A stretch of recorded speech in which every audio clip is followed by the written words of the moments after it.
Fala, meus lindos! Como é que vocês estão, minha lindeza?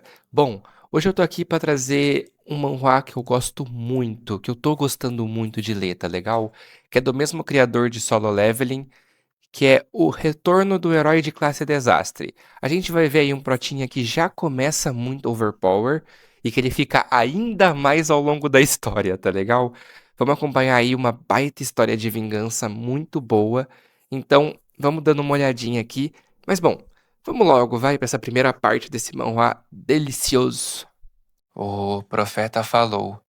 A gente ouve alguém falando. A nossa história começa com um amigo chamando o nosso protinha, que é um tal de Geon. No caso, o nosso protinha, o Geon. Ele começa falando que amanhã o nosso protagonista vai morrer. E com um ar de tanta seriedade, é como se um médico acabasse de dar um diagnóstico que o nosso protinha fala. E logo em seguida a gente já é mostrado ao nosso protinha que, nossa, olha que carinha bonito, pessoal. Ele até zoa, né? Fala que, nossa, eu vou morrer dessa vez e dá uma risadinha. O nosso protinha fala, ele ri daquilo, mas não é como se ele não entendesse.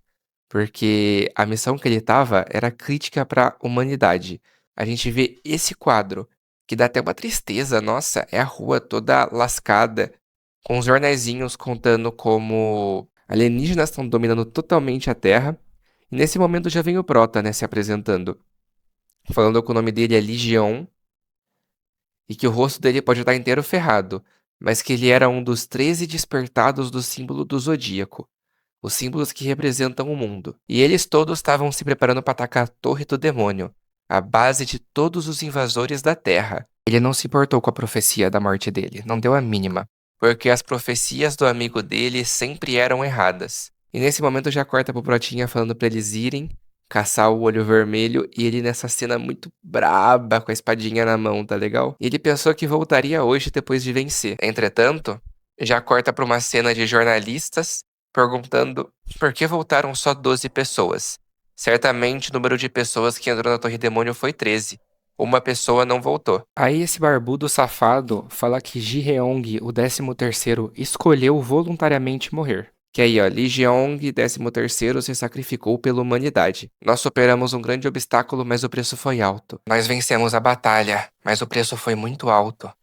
Perdemos o nosso 13º e também o mais forte. Ele se sacrificou por nós. Olha a reação dos Bokudo. Mal sabiam eles que com certeza não foi isso. Depois da morte mais forte de todos os do Zodíaco, a humanidade cai em desespero. Todo mundo fica em choque pensando que o Lee Jeong morreu e que vão todos morrer.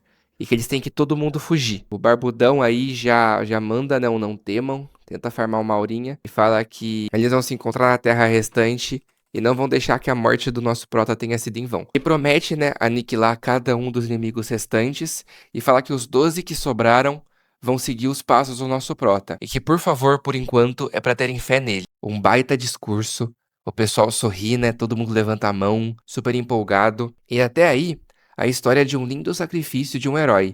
Mas como o nosso protinha revela agora, é claro que na batalha com o olho vermelho, é verdade que eles venceram. E é verdade que ele morreu. Mas tem uma coisa que as pessoas não sabem. Eu não me sacrifiquei. Eu fui traído. O nosso pratinha fala. Ele também fala que dentre os 12 companheiros na expedição para lutar contra o Olho Vermelho, um traidor fez ele cair em uma armadilha. E foi assim que o nosso pratinha morreu. Da pior forma possível. E tem um quadro muito bonito dele caindo. Mas, ele fala, 20 anos depois, uma cambada de explosão acontece e ele fala que aquele traidor, ele não sabe quem que ele é, mas ele vai encontrar e vai matar. Eu voltei. O nosso protinha fala.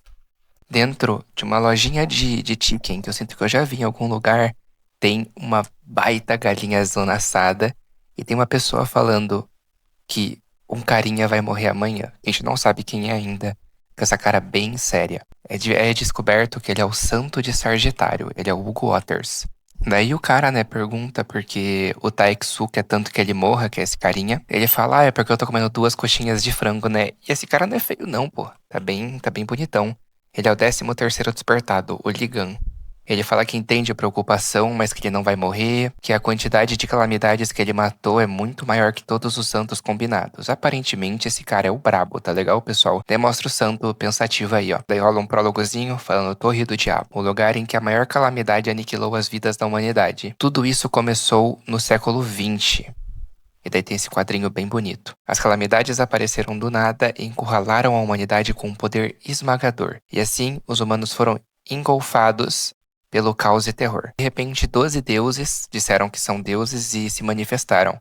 E prometeram para os humanos dar 12 poderes para subjugar a humanidade. Eles escolheram 12 humanos e algo inesperado aconteceu. Sempre um 13º surge. E essa pessoa não recebe nenhuma bênção. E acima de tudo, ele é o despertado. Ele é esmagadoramente forte e muito incrível. Ele é simplesmente infinitamente mais forte que os outros 12. E daí é revelado que é ele, é o Ugugan. Que no caso o nosso protinha também era o 13º, né? Esse Ugugan aí, esse Ligan, ele é o 13º depois do nosso protinha. Parece, né, aquele mesmo carinha agradecendo ao Hugo, que tem a cara inteira lascada. Aí tem os outros falando de dinheiro aí, ó. Tem um gordão e essa elfa que tem uma cara esquisita. Não sei nem se é uma elfa, é um humano esquisito só. Eles estão discutindo, né, o que fazer com o dinheiro da missão. E o nosso amigo Gan fala que é pra gastar tudo em um passe 7 estrelas no Havaí. Daí chega esse gordão aí com essa cara intimidadora e fala que ele tem que ganhar muito dinheiro pra fazer negócio com eles. E só então ele vai conseguir consertar a cara e corpo que costumavam ser bonitos. Daí o Hugo pensa, né, que eles se chamam de santos, mas na verdade são valentões egocêntricos. Essas duas pessoas falando que não é pra ir imediatamente pro lugar, que eles precisam de mais dinheiro. Daí o Hugo já fica meio indignado, né, fala que esses desgraçados nojentos... assim que eles derrotarem o Olho Escarlate, ele vai cortar qualquer conexão com esse pessoal. E tá certo ele, né? Esse pessoal aí é podre. Aí tem essa cena desse pessoal incrédulo, olhando tipo, meu Deus, o que que é isso? E vendo que o boss da Torre do Diabo é esse negócio que você tá vendo. Nossa senhora, pessoal. Eles sentiram uma pressão imensa só do boss ter olhado pra eles. Imagina o nível de poder desse bicho, pessoal. Todo mundo já sente o chão tremer e o chão começa a derreter em lava. Todo o chão explode. E eles, aparentemente, alguns deles tomaram o dano. O gordão, a mulherzinha e mais um monte de gente. Tomou esse dano e eu não acho que esse pessoal sobreviveu, pessoal. Aí, ó, já tem a outra mulherzinha se tremendo, outro cara se tremendo, vendo que, pô, talvez esse cara aí, não é flor que se cheire, né? Ó a carinha dele sorrindo. Ela tenta falar, né, fufu, fujam, e ela grita bem alto. Eles perguntam, né, como deveríamos lutar contra algo assim, vamos fugir. E o Ganja, né, dá uma bufada. Ele fala, né, que vocês ousam se chamar de santos. E pelo visto, o Gun não vai fugir não, né? Ele até fala que não importa. De qualquer jeito, a pessoa que vai derrotar os Olhos Escarlate é ele. Já brilha o olhinho e já vai com tudo pra cima nessa cena mais que bonita. Pula na cabeça do bicho. E de repente, a gente volta a ouvir o nosso protinha. Essa aqui eu vou ter que ler pra vocês, com entonação, né? Quanto tempo passou? Como é o lado de fora agora? A corrente do tempo dentro da torre é diferente da do lado de fora? Tô com muita preguiça pra pensar nisso tudo. Agora mesmo só quero. E um corte acontece, diversos e diversos cortes. Continuar golpeando. E aparece o nosso protinha segurando a adaga dele. Porque esse lugar é uma armadilha especial que invoca calamidades infinitamente. Ou seja, o nosso prota descobriu a farma infinita. Ele tá sem um braço, só com um bracinho ali, né? Mas tá esbugaçando. Ele fala, né? Você acha que só isso é o suficiente pra me matar? O prota farmou uma Auren, que falou que definitivamente vai sobreviver a isso. O olhinho já brilha e ele tá com raiva. Ele tá com muita raiva. E depois de 20 anos, finalmente, ele tá enfrentando o último. E esse último grita por socorro, perguntando se tem alguém. E até o protinha fala, né, pra ele gritar o quanto ele quiser. Ele tenta pedir piedade, mas o prota já explode a cabeça dele, com uma brutalidade. Ele se pergunta se finalmente acabou. O bichão tá velho, hein, gente? O bichão tá velho e cansado, que só o carai. Assim que termina, ele fala, né, finalmente posso sair, e ele cai no chão, completamente desmaiado. O cara fez tudo isso aí pra morrer. Brincadeira, ele óbvio que não vai morrer, né, ele é o prota. Já corta a cena pra uma cidade inteira destruída. Todo mundo falando pra correr. Daí já tem dois amigos interagindo, né? Eles estão conversando de alguma coisa banal enquanto fogem de um grupo de lobos. Eles falam, né, que estão lascados. E falam que o Sartomandi disse que ele encontraria um monstro inimaginável hoje, que deve ser ele. E esse lobo já salta em direção a ele e já derruba o nosso garotinho que fica no chão, jogado. Esse aí vai virar comida de lobo com certeza. Ele já fala, né? Se o Ligan tivesse sobrevivido à Torre do Diabo, essas calamidades não seriam um problema. Então, pelo visto, o Ligan morreu naquele momento, viu? Até que a porta abre, né? Vamos ver, a porta da dungeon abre. E será que é o Ligan saindo da torre? Falam, né? Olhando que tem um humano saindo da torre. Todo mundo se questiona, né? O que é um humano?